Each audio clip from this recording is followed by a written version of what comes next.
Hello friends, welcome to turning point. So इस video में हम डिस्कस कर रहे हैं प्रोसेस सिंक्रोनाइजेशन। ठीक है, इंटर प्रोसेस कम्युनिकेशन का कंसेप्ट क्या होता है। So will discuss about that in this particular lecture. So let's start. What is inter process communication? So just here, process synchronization का मतलब क्या होता है। तो देखिए, प्रोसेस सिंक्रोनाइजेशन मतलब अगर हम बात करें कि मल्टीपल प्रोसेस एग्जीक्यूट कर रही है कॉन्करेंटली, मतलब प्रोसेस सिंक्रोनाइजेशन हमें कब रिक्वायर्ड होता है, जब आपके सिस्टम में बहुत सारी प्रोसेस क्या है कॉन्करेंटली एग्जीक्यूट कर रही है। कॉन्करेंट एग्जीक्यूशन का मतलब क्या है कि बहुत सारी प्रोसेस आपकी रेडी क्यू से हम यहाँ पर क्या लेके आ रहे हैं, रनिंग स्टेट में लेके आ रहे हैं। मतलब कॉन्करेंटली एग्जीक्यूशन मतलब एट ए टाइम एक ही प्रोसेस एग्जीक्यूट होगी, लेकिन मल्टीपल प्रोसेस यानी मल्टी प्रोग्रामिंग सिस्टम है आपका या मल्टीटास्किंग सिस्टम है अगर आपका, तो वहां पर हम क्या बोलते हैं कि कॉन्करेंट एग्जीक्यूशन होता है। So when a multiple process execute concurrently, sharing system resources, वो रिसोर्सेज को शेयर करती है, देन इनकंसिस्टेंसी आ सकती है वहां पर। ठीक है, मतलब कि अगर हम प्रोसेस सिंक्रोनाइजेशन की बात कर रहे हैं तो प्रोसेस सिंक्रोनाइजेशन में हम ये बोलेंगे कि कॉन्करेंट एग्जीक्यूशन होगा। अब कॉन्करेंट एग्जीक्यूशन के कुछ फायदे और हम यहाँ पे क्या बोल रहे हैं कि कुछ ड्रॉबैक भी हो सकते हैं। तो ड्रॉबैक क्या है कि इनकंसिस्टेंसी आ सकती है, जो आपका फाइनल आउटपुट आ रहा है वो इनकंसिस्टेंट आ सकता है अगर आपकी प्रोसेसेस क्या है, रिलेटेड है। तो देखिए, नॉर्मली हम यहाँ पर क्या बोलते हैं कि जो प्रोसेस होती है उसको दो कैटेगरी में हम डिवाइड करते हैं। The process is are two different type. The first one is what? Independent process. ठीक है, पहली प्रोसेस क्या होती है आपकी? इंडिपेंडेंट। और सेकंड होती है आपकी cooperative process.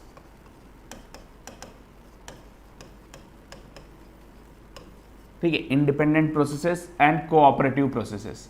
So what is the difference between this? So हम यहाँ पे बोल रहे हैं कि इंडिपेंडेंट प्रोसेस का मतलब ये होता है कि अगर प्रोसेस का एग्जीक्यूशन एक दूसरे पे डिपेंड नहीं कर रहा है, मतलब कि अगर दो प्रोसेस हम एग्जीक्यूट कर रहे हैं तो हम क्या बोल रहे हैं कि एक प्रोसेस दूसरे पे डिपेंडेंट नहीं है, दूसरी प्रोसेस पहले पे डिपेंडेंट नहीं है।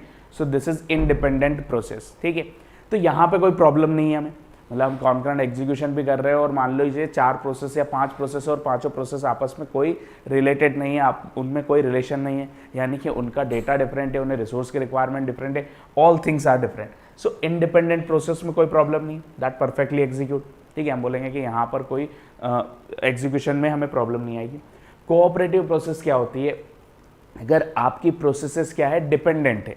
ठीक है, यानी कि एक प्रोसेस का एग्जीक्यूशन दूसरे पे डिपेंड कर रहा है, दूसरी प्रोसेस का एग्जीक्यूशन पहले पे डिपेंड कर रहा है। ठीक है, तो अगर प्रोसेसेस आपकी क्या है, डिपेंडेंट है, तो उस टाइप की प्रोसेस को हम क्या बोलेंगे?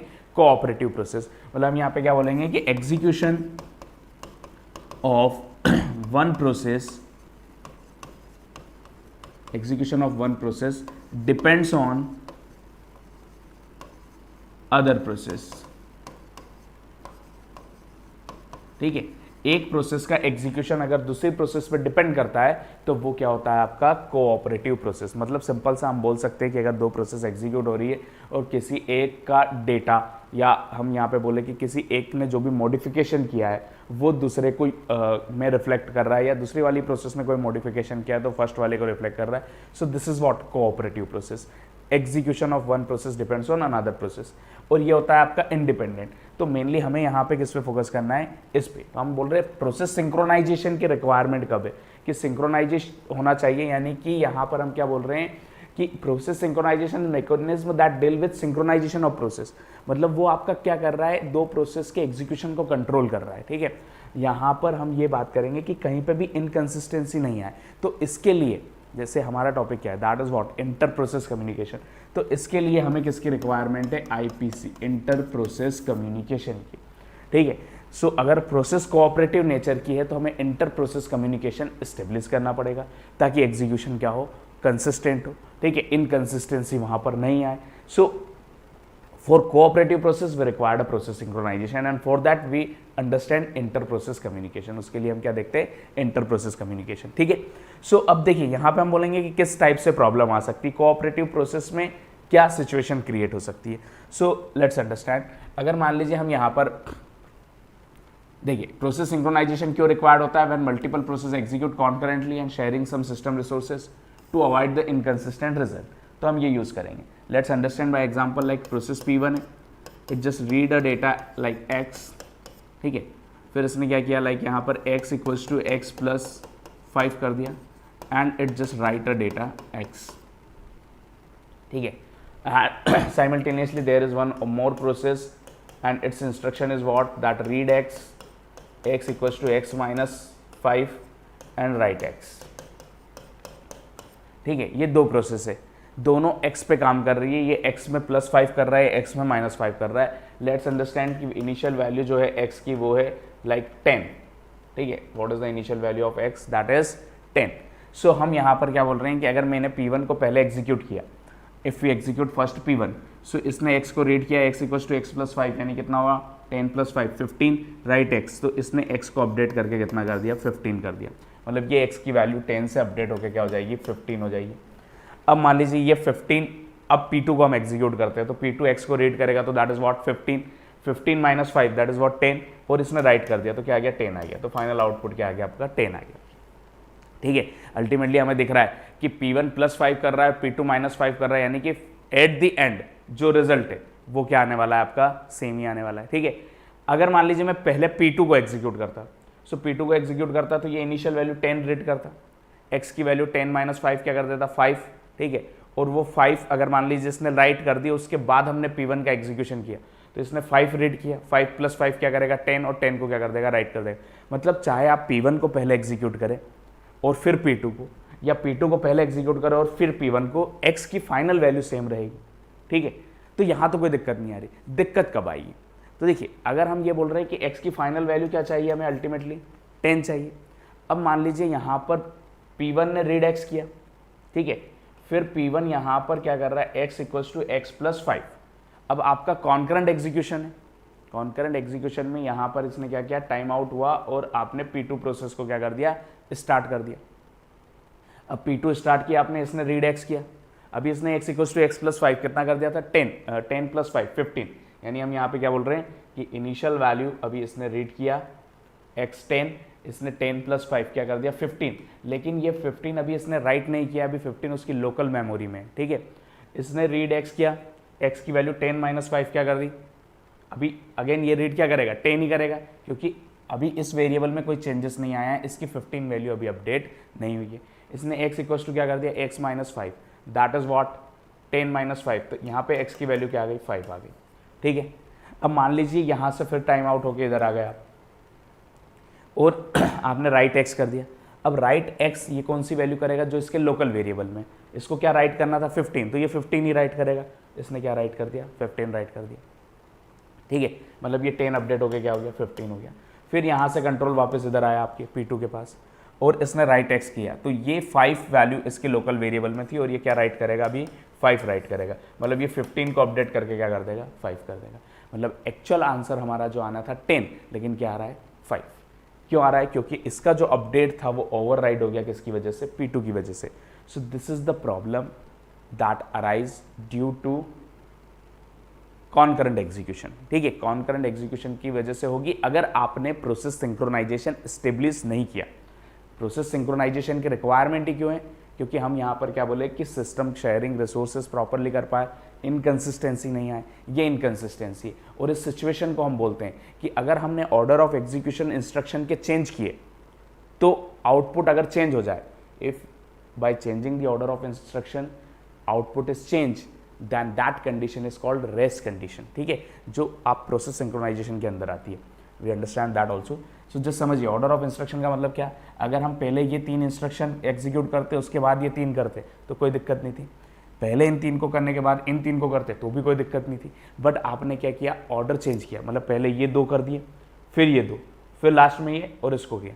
सो ऑर्डर ऑफ इंस्ट्रक्शन अगर आप चेंज कर रहे हैं कॉन्करेंट एग्जीक्यूशन में तो उस केस में इनकंसिस्टेंसी आ सकती है अगर प्रोसेस क्या है कोऑपरेटिव है। कोऑपरेटिव का मतलब रिलेटेड प्रोसेस है जिनका एग्जीक्यूशन एक दूसरे पर डिपेंड कर रहा है। सो इंटर प्रोसेस कम्युनिकेशन का काम क्या होता है, inter process communication is mechanism which allow process to communicate with each other and synchronize their action, ठीक है। तो हमने क्या बोला, कोऑपरेटिव प्रोसेस के लिए हम क्या लेंगे IPC, inter process communication. So inter process communication is a mechanism जिसकी वजह से हम क्या कर रहे हैं, प्रोसेस को सिंक्रोनाइज कर रहे हैं, दियर एक्शंस इज सिंक्रोनाइज्ड, ठीक है। अब वो कैसे होगा वो हम समझते हैं, that is the main logic. अब हम ये बोल रहे हैं कि अगर इंटर प्रोसेस कम्युनिकेशन हम स्टेब्लिश नहीं कर पाए तो क्या दिक्कत आएगी। तो जैसा हमने बोला कि इनकंसिस्टेंस आ रही है, आउटपुट प्रॉपरली जनरेट नहीं हो रहा है, so that situation is called race condition. Race condition का मतलब क्या होता है, it is a situation where final output of produce depends on execution order of instructions of different process. ठीक है, यही वो जो एग्जांपल अभी हमने देखा कि फाइनल आउटपुट जो है वो इंस्ट्रक्शन के एग्जीक्यूशन ऑर्डर पर डिपेंड कर रहा है, तो वो सिचुएशन क्या कहलाएगी, रेस्ट कंडीशन। अगर ऐसा नहीं है तो हम यहाँ पे क्या बोलेंगे कि there is not any problem, वहाँ पे सिंक्रोनाइजेशन की भी जरूरत नहीं पड़ेगी आपकी। लेकिन जहाँ भी ऐसी सिचुएशन आ रही है वहाँ पे हमें inter process communication, IPC inter process communication establish करना पड़ेगा। ठीक है, तो that several process compete with each other, मतलब बहुत सारी प्रोसेसेस है आपकी एग्जीक्यूशन में, कॉन्करेंट एग्जीक्यूशन में, तो वहाँ पर ये सिचुएशन रेस्ट कंडीशन अराइज हो सकती है। तो उसके लिए हमारा सॉल्यूशन क्या है, इंटर प्रोसेस कम्युनिकेशन, कि हम यहाँ पर सिंक्रोनाइजेशन स्टेब्लिश करेंगे। तो ये आप दो तरीके से कर सकते हो, एक होता है मैसेज पासिंग के थ्रू, मैसेज पासिंग। ठीक है, मैसेज पासिंग का मतलब यहाँ पर क्या होता है, दो टेक्निक है, first one is message passing and inter process communication को सेकंड तरीके से हम स्टेब्लिश कर सकते हैं using shared variable, shared variable. ठीक है, through a message passing synchronization की एक प्रोसेस होती है जो कंप्यूटर ऑर्गेनाइजेशन में हम पढ़ते हैं कि जहाँ पे हमें सिंक्रोनाइज करना है अगर कम्युनिकेशन को, सो कम्युनिकेशन को सिंक्रोनाइज करने के लिए हम मैसेज पास करते हैं। ठीक है, एक्चुअली हमें ऑपरेटिंग सिस्टम में मैसेज पासिंग नहीं पढ़ना है, मतलब ये हमारा सिलेबस में नहीं है, इस पर कोई क्वेश्चन नहीं आता है ये, क्योंकि this is somehow related with network. ये आप कैसे दो प्रोसेस अगर आपस में कम्युनिकेट कर रही है तो कैसे हम एक दूसरे के चेंजेस को मैसेज के थ्रू हम क्या कर रहे हैं, कम्युनिकेशन में स्टेब्लिश कर रहे हैं। सो यहाँ पर हमारा जो काम है वो किसके साथ है, शेयर्ड वेरिएबल के साथ। ठीक है, कि इंटर प्रोसेस कम्युनिकेशन हम यूजिंग शेयर्ड वेरिएबल कैसे स्टेब्लिश करेंगे। So we understand about that. Shared variable का मतलब यहाँ पे हम क्या कर रहे हैं कि हम कुछ कॉमन एरिया क्रिएट करेंगे जहाँ पर हम वो इंफॉर्मेशन स्टोर करेंगे जो दोनों प्रोसेस क्या करने वाली है, शेयर करने वाली है। ठीक है, शेयर्ड वेरिएबल हो सकते हैं आपके, वहाँ पे हम बोल सकते हैं कुछ रिसोर्सेस अगर मान लीजिए शेयर कर रहे हैं, तो जो भी चीज़ें दो प्रोसेस क्या कर रही है, शेयर कर रही है, मतलब कॉमन चीज़ें, उन चीज़ों के लिए हम यहाँ पर क्या करेंगे, फोकस करेंगे। ठीक है, so that is the meaning of this. So हम इसको कंटिन्यू करेंगे तो हमें क्लियर हो गया कि इंटर प्रोसेस कम्युनिकेशन का मतलब क्या है। ठीक है, हम यहाँ पे कब यूज़ करेंगे, जब हमें प्रोसेस सिंक्रोनाइजेशन की रिक्वायरमेंट होगी, और वो कब होगी, जब हमारी प्रोसेस का नेचर क्या होगा, कोऑपरेटिव। कोऑपरेटिव मतलब कि इंटर रिलेटेड प्रोसेस, कि एक प्रोसेस का एग्जीक्यूशन दूसरे पे डिपेंड कर रहा है। सो उस टाइप के नेचर में हमें रेस्ट कंडीशन अराइज हो सकती है, मतलब फाइनल आउटपुट इंस्ट्रक्शन के ऑर्डर चेंज करने पे अलग आ सकता है। So that is the shared variable. अब हम यहाँ पर फोकस करेंगे कि how to implement that inter process communication.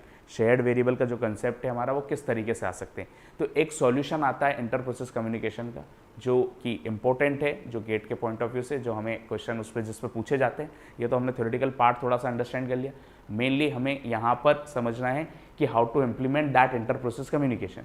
So the first solution is what, critical section. Let's understand. चलिए, उसके पहले हम यहाँ पर एक एग्जांपल दिया हुआ है आपको, इस पे प्योर क्वेश्चन कैसा आ सकता है, मतलब अभी तक जो हमने पढ़ा उस पे क्वेश्चन किस टाइप का आ सकता है कि आपको इसे दो प्रोसेस दे दी, ठीक है, P1 and P2 with shared variable y and initial value is what 2, मतलब दोनों प्रोसेस क्या शेयर कर रही है, y वेरिएबल को शेयर कर रही है जिसकी इनिशियल वैल्यू क्या है, 2 है। तो ये क्वेश्चन ये है कि अगर हम इसको कॉन्करेंटली एग्जीक्यूट करते हैं तो number of distinct value of y possible after execution, मतलब y की कितनी डिफरेंट वैल्यू पॉसिबल हो सकती है after execution of this two process, y is equal to what 2। अब हम यहाँ बोल रहे हैं कि फाइनल डिफरेंट वैल्यू y की कितनी आ सकती है अगर आप कॉन्करेंटली इसको क्या करते हो, एग्जीक्यूट करते हो। सो P1 फर्स्ट हमने देखा x is equal to what, y minus 1, y equal to 2 into x, यहाँ पे z इक्वल टू 2। अब देखिए चार तरीके हो सकते हैं यहाँ पे, क्या पहले P1 को एग्जीक्यूट कर दिया फिर P2 को, पहले P2 को फिर P1 को, या P1 के कॉन्करेंट के साथ P2 और P2 के कॉन्करेंट के साथ P1 ले लिया हमने, ठीक है। सो इसमें P1 को पहले अगर हम एग्जीक्यूट करते हैं तो x is y equal to y minus 1, यानी x की वैल्यू क्या हो जाएगी, 1 हो जाएगी, y is 2, so 2 minus 1 is 1, फिर y is equal to 2 into 1, तो that is what, 2 into 1 is 2। So y की फाइनल वैल्यू मतलब P1 के एग्जीक्यूशन के बाद y फिर से क्या है, 2 ही है, इनिशियली y 2 है और यहाँ x को माइनस 1 कर दिया y में, x 1 हुआ और x का 2 में मल्टीप्लाई किया, मतलब अल्टीमेटली y 2 ही रहेगा। फिर यहाँ पर आया इसने फिर P2 को एग्जीक्यूट किया तो y की वैल्यू क्या लेगा ये updated, that is also 2, 2 into 2 4, so z कितना हुआ 4 हुआ। फिर y is equal to z minus 1, यानी 4 माइनस 1 इज वॉट 3, तो y की एक फाइनल वैल्यू क्या आ रही है आपके पास 3 आ रही है, ठीक है, y इज वॉट 3, तो 3 एक वैल्यू आपकी P2 जो जनरेट कर रहा है दैट इज वॉट 3। अब हम यहाँ पे बोल रहे पहले P2 को अगर मैं एग्जीक्यूट कर देता हूँ और फिर P1 को करता हूँ, तो देखिए P2 को अगर मैं पहले एग्जीक्यूट कर रहा हूँ सो अल्टीमेटली ये y की वैल्यू 2 ही लेगा इनिशियल वैल्यू, तो z 4 रहेगा और y is what z minus 1 यानी कि 3 आने वाला है, तो दैट y इज वॉट 3। अब वो 3 वैल्यू हम यहाँ पर क्या बोल रहे हैं कि P1 में हम यहाँ पे कंसिडर करेंगे value is what 3, so x की वैल्यू y माइनस 1 यानी x क्या हो जाएगा 2 हो जाएगा 3 माइनस 1, और आपका y कितना होगा 2 इंटू 2 दैट इज वॉट 4, तो y कितना आ जाएगा आपका 4 आ जाएगा, ठीक है, यानी कि x is 2, updated value x की 2 है, 2 इंटू 2 4, तो y की वैल्यू क्या आ गई 4 आ गई। सो फाइनल आउटपुट हम यहाँ पे क्या बोल रहे हैं 4 आ रहा है, मतलब पहले अगर हमने P1 फंक्शन रन किया और फिर P2 तो y 3 रहेगा, पहले P2 और देन P1 तो y 4 रहेगा, ठीक है। So that in this manner आपका आउटपुट जनरेट होगा यहाँ पे। अब हम बोल रहे हैं अगर कॉन्करेंटली एग्जीक्यूट करके भी देख लेते हैं, क्योंकि देखिए कॉन्करेंट एग्जीक्यूशन भी हमें यहाँ पर देखना पड़ेगा उस पर्टिकुलर कंडीशन में। सो कॉन्करेंट एग्जीक्यूशन मतलब कुछ स्टेटमेंट P1 के फिर P2 के।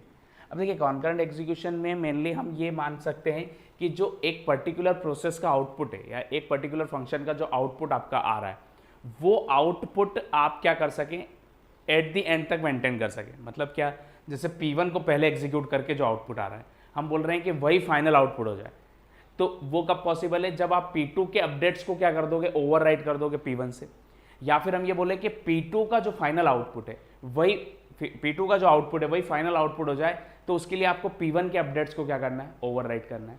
तो देखिए यहाँ पर P1 ने बोला कि फर्स्ट y की वैल्यू रीड की और x की वैल्यू क्या कर दी 1 कर दी।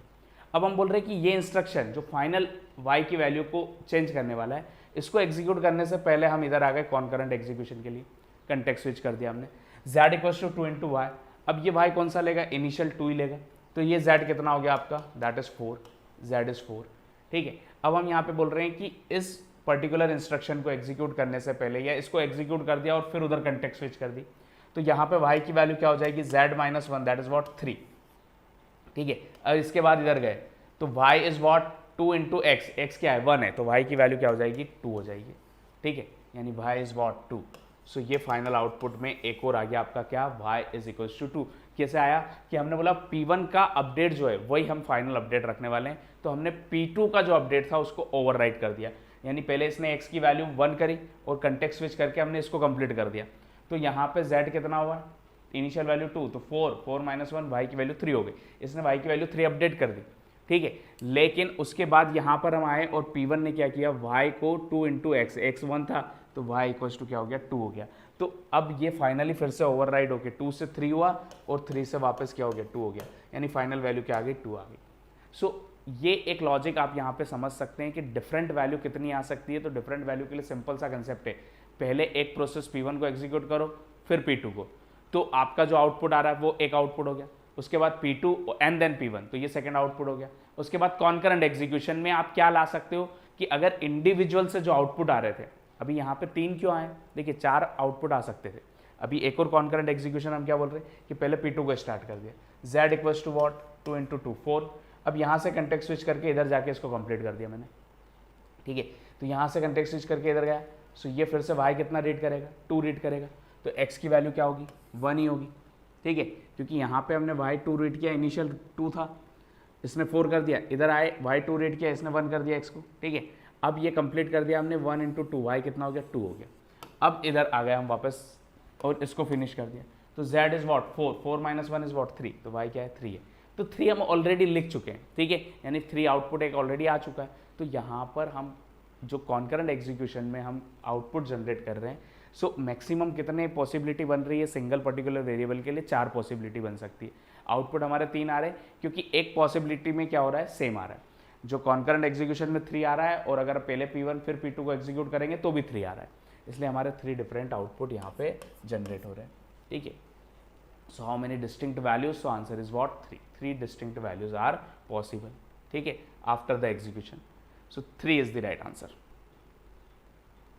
चलिए अब हम यहाँ पे इस टाइप के बहुत सारे क्वेश्चंस हम देखेंगे, ठीक है, और उसमें केस मेनली क्या है आपका कि कितना फास्टली आप उसका आंसर निकाल रहे हैं, दैट्स इट। अब यहाँ पे मेन हमारा एम क्या था कि आउटपुट जो आ रहा है, ठीक है, वो ऑर्डर ऑफ एग्जीक्यूशन पे डिपेंड कर रहा है, तो रेस कंडीशन अराइज हो रही है, तो हम क्या चाहते हैं, इंटर प्रोसेस कम्युनिकेशन इस्टेब्लिश करना चाहते हैं। तो हमने बोला कि शेयर्ड वेरिएबल के थ्रू हम कर सकते हैं, तो उसके लिए हम फर्स्ट जो लॉजिक है हमारा, that is what, critical section. Critical section की हेल्प से हम यहाँ पर इंप्लीमेंट करेंगे। So what is the critical section? So देखिए, critical section is what, it is a part of program where shared resources are access by the processes. मतलब जो particular variable है या रिसोर्सेस है या जो भी चीज जो दो प्रोसेस क्या कर रही है, एक्सेस कर रही है या शेयर कर रही है, उन पर्टिकुलर वेरिएबल्स को या रिसोर्सेस को हम क्या करेंगे, कॉमन मेमोरी एरिया में पुट कर देंगे, और वो मेमोरी एरिया जो रहेगा वो सारी प्रोसेस के लिए सेम है। मतलब कि हम यहाँ पर क्रिटिकल सेक्शन जो इम्प्लीमेंट करते हैं, तो critical section is what, it is a common memory area, ठीक है। ये एक तरीके से क्या है, आपका मेमोरी एरिया है, जिसमें हमने वो चीज़ें रखी है जो सारी प्रोसेस क्या करने वाली है, शेयर करने वाली है।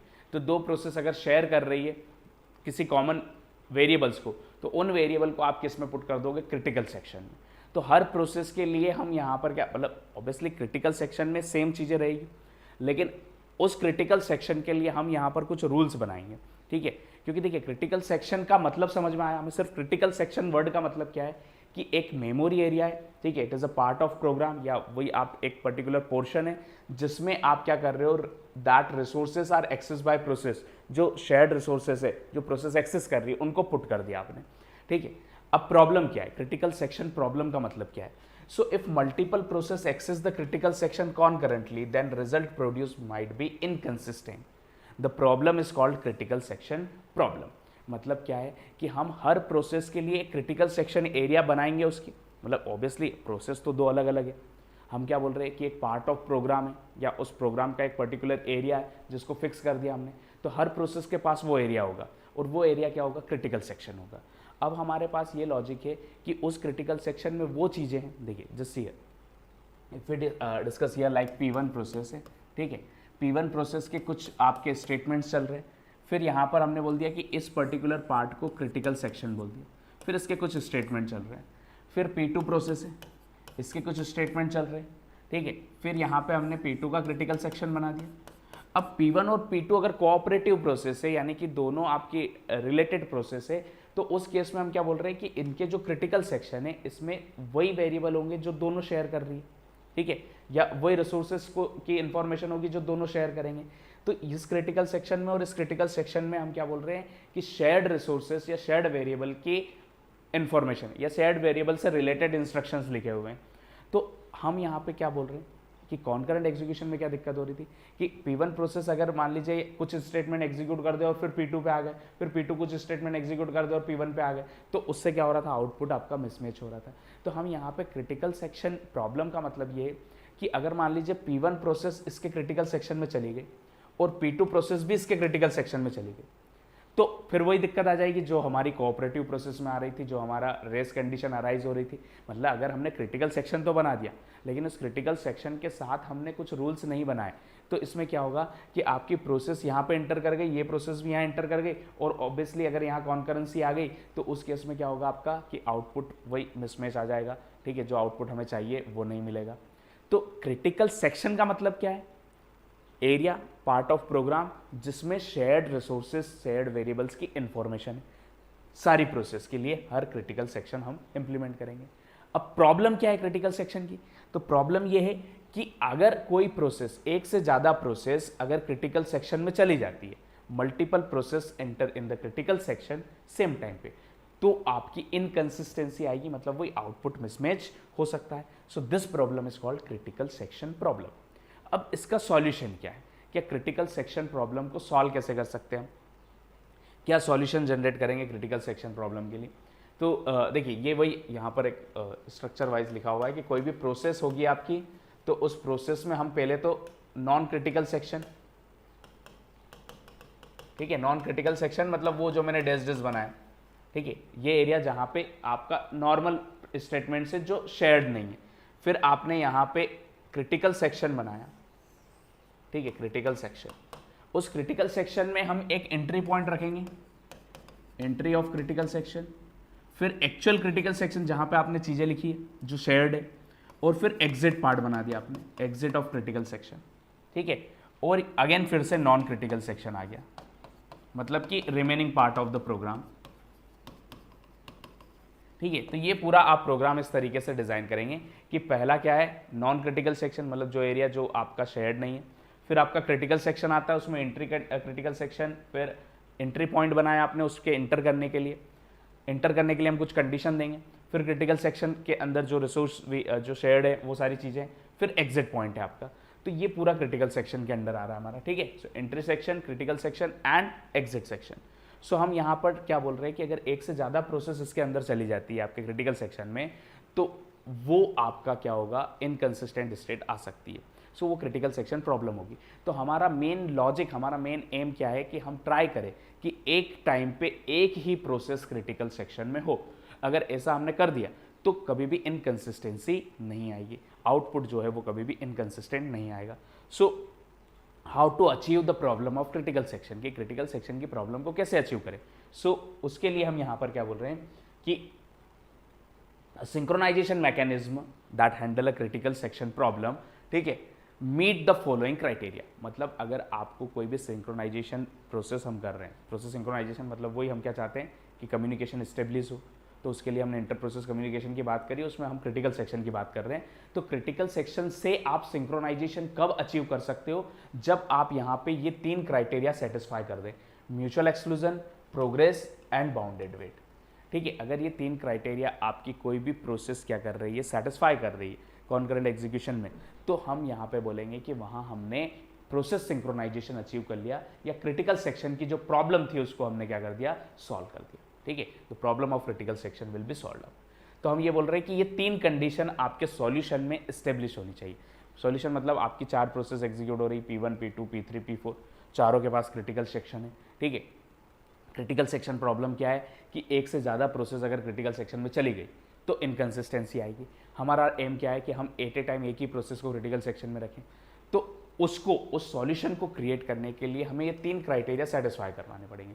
पहला mutual exclusion, progress and bounded wait, ठीक है। तो म्यूचुअल एक्सक्लूजन का मतलब क्या होता है, first we understand that what is the meaning of mutual exclusion.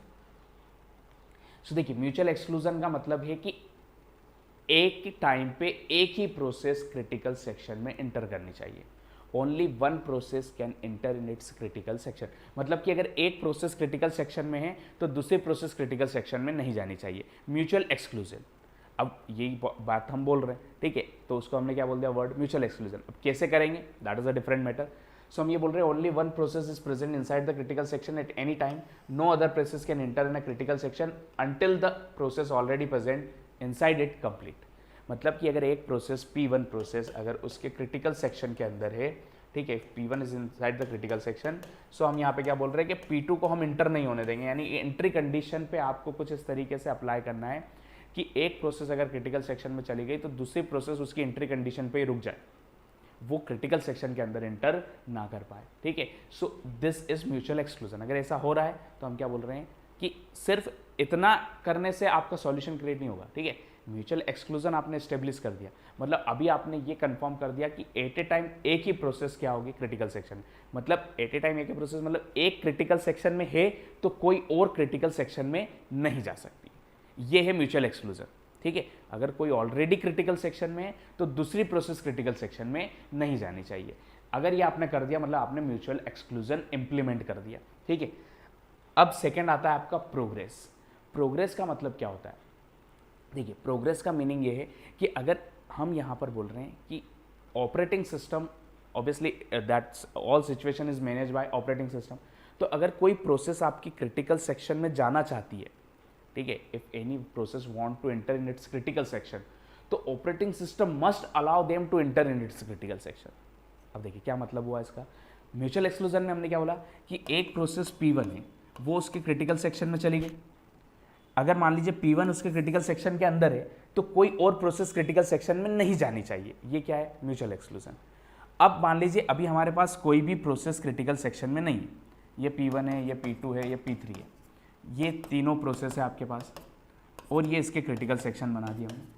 अब हम बोल रहे हैं कि अभी कोई भी प्रोसेस क्रिटिकल सेक्शन में नहीं है, अगर P1 क्रिटिकल सेक्शन में जाना चाहती है तो operating system must allow them to enter in its critical section. मतलब ऐसा नहीं होना चाहिए कि कोई प्रोसेस क्रिटिकल सेक्शन में नहीं है और P1 भी नहीं जा पा रही है, या P2 भी नहीं जा पा रही है, या P3 नहीं जा पा रही। मतलब अगर एक पर्टिकुलर टाइम पे कोई भी प्रोसेस क्रिटिकल सेक्शन में नहीं है तो फिर उस टाइम पे अगर किसी पर्टिकुलर प्रोसेस को क्रिटिकल सेक्शन में एंटर करना है तो वहां पर वो एंटर होनी चाहिए। ऐसा नहीं होना चाहिए कि वो एंटर ही नहीं हो पा रही। मतलब आपका जो सॉल्यूशन है उसमें ये दिक्कत नहीं आनी चाहिए, ठीक है। सो अगर ऐसा नहीं हो रहा है मतलब वो प्रोग्रेस है। तो देखिए, an entry of process inside the critical section is not dependent on the entry of another process inside the critical section, ठीक है। मतलब कि एक प्रोसेस की एंट्री किसी दूसरी प्रोसेस पर डिपेंड नहीं करनी चाहिए। हम सिर्फ म्यूचुअल एक्सक्लूजन में क्या चाह रहे हैं कि अगर एक ऑलरेडी अंदर है तो दूसरी नहीं जानी चाहिए। लेकिन मान लीजिए एक भी अंदर नहीं है और कोई प्रोसेस एंटर करना चाह रही है तो जाएगी वो। सो अगर ऐसा नहीं हो पा रहा है तो हम क्या बोलेंगे, progress is not there. So progress कब होगा, जब कोई भी प्रोसेस फ्रीली एंटर कर सके inside critical section if no other process present inside. अगर कोई और नहीं है तो फिर वो एंटर होनी चाहिए। That is what progress. Progress enters the critical section only if it wants to enter, ठीक है। मतलब हम ये बोल रहे हैं कि प्रोसेस कब एंटर होनी चाहिए, जब वो चाहती है एंटर करना, ठीक है। हमें फोर्सफुली एंटर नहीं करना है। Got it. So that is what progress. A process is not forced to enter inside the critical section if it does not want to enter. अब हम बोलेंगे कि फोर्स क्यों करेंगे भैया, प्रोसेस को एंटर होना होगा तो ही एंटर होगी। फोर्स हम इसलिए करेंगे क्योंकि अगर प्रोसेस डिपेंडेंट है, मतलब देखिए समझिए, अभी हम क्वेश्चन न्यूमेरिकल जब सॉल्व करेंगे तब बहुत अच्छे से क्लियर होगा, बट अभी हम पॉइंट को समझे। म्यूचुअल एक्सक्लूजन समझ में आ गया मुझे कि भैया कोई प्रोसेस क्रिटिकल सेक्शन में है तो कोई और प्रोसेस क्रिटिकल सेक्शन में नहीं जाएगी, तो ये तो म्यूचुअल एक्सक्लूजन हो गया। अब यहाँ पे हम बोल रहे हैं कि अभी कोई प्रोसेस एंटर नहीं कर रही है, एक प्रोसेस को आपने क्रिटिकल सेक्शन में एंटर करना है, बट वो नहीं कर पा रही है क्योंकि हमने उसको क्या कर रखा है, बाउंड कर रखा है कि P1 तब तक क्रिटिकल सेक्शन में नहीं जाएगी जब तक P2 क्रिटिकल सेक्शन से बाहर नहीं हो जाए। Point is clear. मतलब आपने बाउंड कर दिया कि P2 के बाद ही P1 एग्जीक्यूट होगी। अब P2 जब तक क्रिटिकल सेक्शन में नहीं जाएगी P1 नहीं जा सकती। अब मुझे P1 को एग्जीक्यूट करना है, इसलिए मुझे P2 को फोर्सफुली क्या करना पड़ रहा है, क्रिटिकल सेक्शन से बाहर करना पड़ रहा है, ताकि ये अंदर से बाहर हो तो ये एंटर हो जाए। मतलब इसकी एग्जिट इसकी एंट्री पे डिपेंड कर रही है, ठीक है। अब ये कैसे पॉसिबल है, तो ये कोड देखेंगे हम तब समझ में आएगा। सो P2 जब तक बाहर नहीं होगा P1 हम क्या बोल रहे हैं कि एंटर नहीं कर सकता। तो ये फोर्सफुली एंटर करना it is not a progress, ठीक है। अगर ऐसा करना पड़ रहा है तो हम क्या बोलेंगे, ये प्रोग्रेस नहीं है। प्रोग्रेस का मतलब अगर P1 चाहता है एंटर करना है उसको एंटर कर दो, P2 चाहता है उसको एंटर कर दो, ठीक है। बस हमें सिर्फ ये देखना है कि कोई ऑलरेडी तो नहीं है क्रिटिकल सेक्शन में, नहीं है तो वो एंटर हो जानी चाहिए। अगर ऐसा हम कर पा रहे हैं so it is a progress. So mutual exclusion and progress, two things are there. Now the bounded weight. Bounded weight क्या? The weight of process to enter a critical section is bounded. ठीक है? A process gets to enter a critical section before it weight get over. मतलब कि bounded wait जो indirectly मैंने progress में ही आपको bounded wait समझा दिया। बाउंडेड वेट का मतलब क्या है कि हर प्रोसेस को पता होना चाहिए कि कितनी देर के बाद वो अपने क्रिटिकल सेक्शन में एंटर कर सकती है। ऐसा नहीं है कि लॉन्ग टाइम तक वेट कर रही हो, मतलब कि long waiting time is what, like a starvation और अ डेड लॉन्ग। तो हम नहीं चाहते कि ऐसी सिचुएशन हमारे सिस्टम में आए।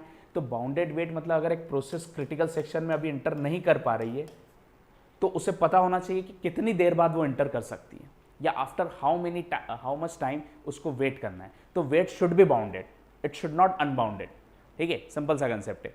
तो हर प्रोसेस को क्लियर होना चाहिए कि वो कितनी ड्यूरेशन के बाद एंटर कर पाएगी। जैसे कि मैंने बोला कि P1 क्रिटिकल सेक्शन में तभी जा सकती है जब P2 क्रिटिकल सेक्शन से क्या हो, बाहर हो।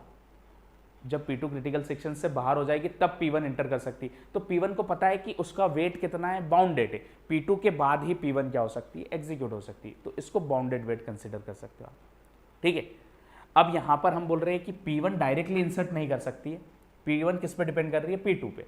तो मतलब एक टाइम उसका फिक्स कर दिया हमने कि P1 का एग्जीक्यूशन P2 के क्रिटिकल के बाहर होने के बाद ही होगा।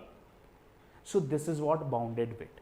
बट अब ये देखिएगा पॉइंट कि अगर कहीं बाउंडेड वेट अचीव कर लिया तो हो सकता है प्रोग्रेस नहीं मिल रहा है, और प्रोग्रेस मिल रहा है तो हो सकता है बाउंडेड वेट नहीं मिल रहा है, ठीक है। सारे सॉल्यूशन मिल जाए that is the perfect solution.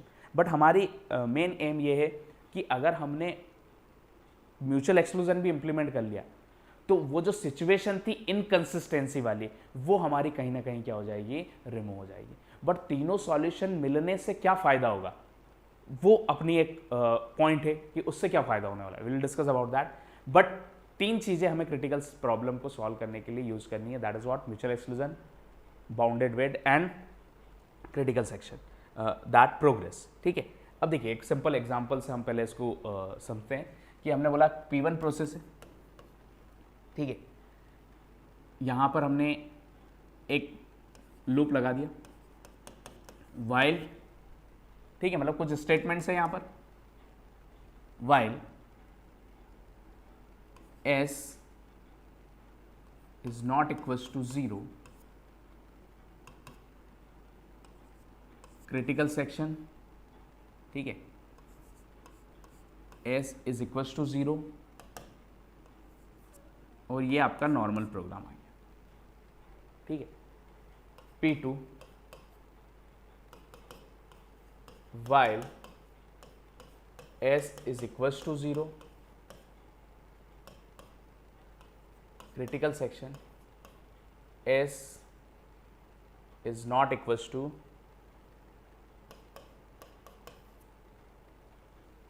0, ठीक है, या इसको नॉट इक्वल्स टू 0 कर देते हैं और इसे इक्वल्स टू 0 कर देते हैं। देखिए अभी समझिएगा क्या पॉइंट है actually, what is this point. अब देखिए initially s is what, s is a shared variable, s is what, shared variable, common variable है s आपका, जिसको दोनों प्रोसेस काम कर रही है s वेरिएबल पे। s की इनिशियल वैल्यू मान लीजिए मैंने यहाँ पे लग दी 0 है, s की इनिशियल वैल्यू क्या है, 0 है, ठीक है। अब आपने दो प्रोसेस बनाई है, दोनों के क्रिटिकल सेक्शन, जो cs लिखा है, cs का मतलब क्या है, क्रिटिकल सेक्शन।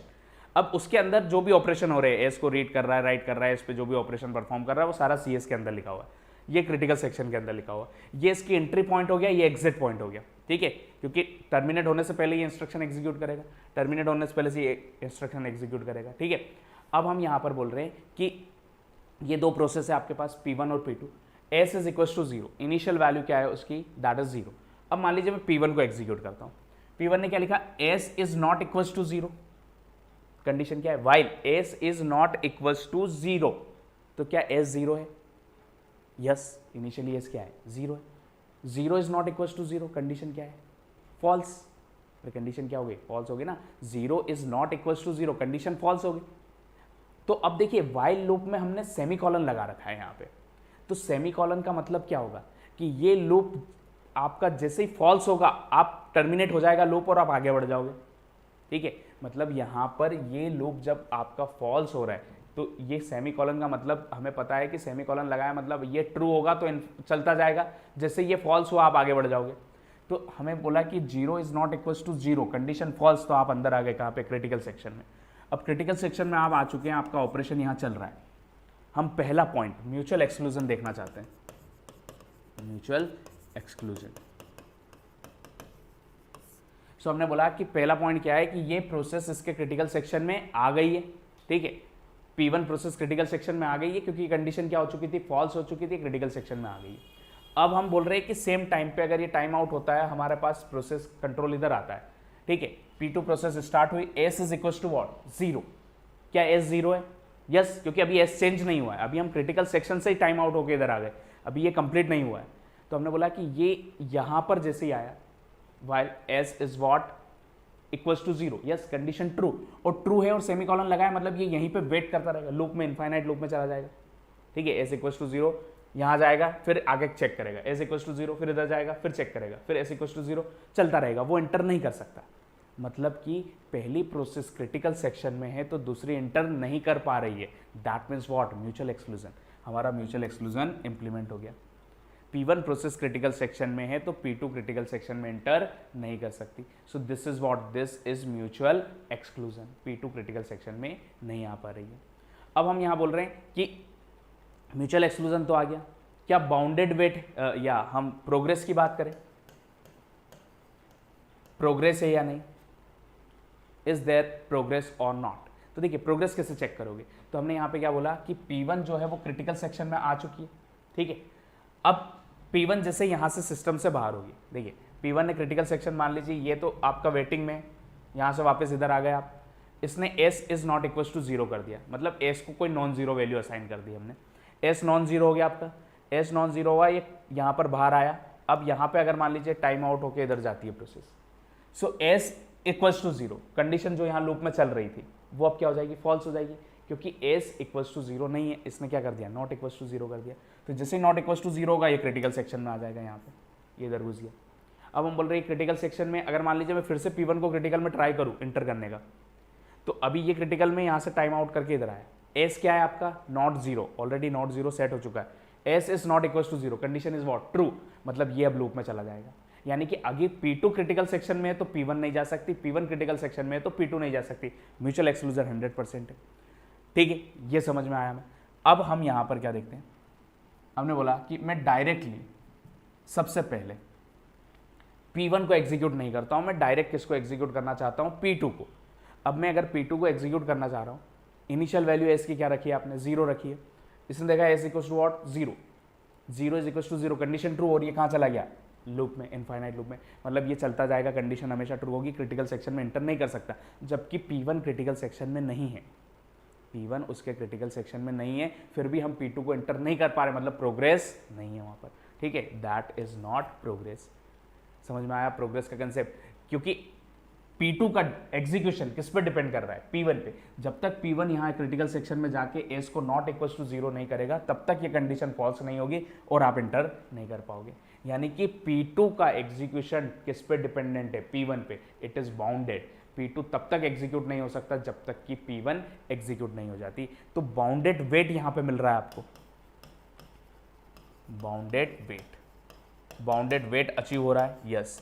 हम यहाँ पे बोलेंगे कि कौन कौन से सॉल्यूशन मिल रहे हैं इस क्वेश्चन में, तो म्यूचुअल एक्सक्लूजन मिल रहा है और बाउंडेड वेट मिल रहा है, बट प्रोग्रेस नहीं हो रही है। बाउंडेड वेट क्यों मिल रहा है, क्योंकि P1, हमने बोला P1 को कितना वेट करना है, P1 को कुछ वेट नहीं करना है, सबसे पहले P1 एग्जीक्यूट होगी। P2 को कितना वेट करना है, जब तक P1 एग्जीक्यूट नहीं हो जाती P2 एग्जीक्यूट नहीं होगी। और एक बार P1 एग्जीक्यूट हो गई, अब P1 को अगर फिर से एग्जीक्यूट करना है तो P2 के बाद ही होगी। यानी कि P1 का execution after first time P2 पे डिपेंडेंट है, और P2 का एग्जीक्यूशन आफ्टर फर्स्ट, मतलब इनिशियली हम क्या बोल रहे हैं, P2 तब तक एग्जीक्यूट नहीं हो सकता जब तक P1 नहीं हो सकती। स्टार्टिंग पॉइंट ये है, इसके एग्जीक्यूट करने के बाद फिर P2 करना ही पड़ेगी आपको, क्योंकि अगर आपने यहाँ पे एक बार S not equals to zero set कर दिया तो ये कंडीशन हमेशा ट्रू हो जाएगी।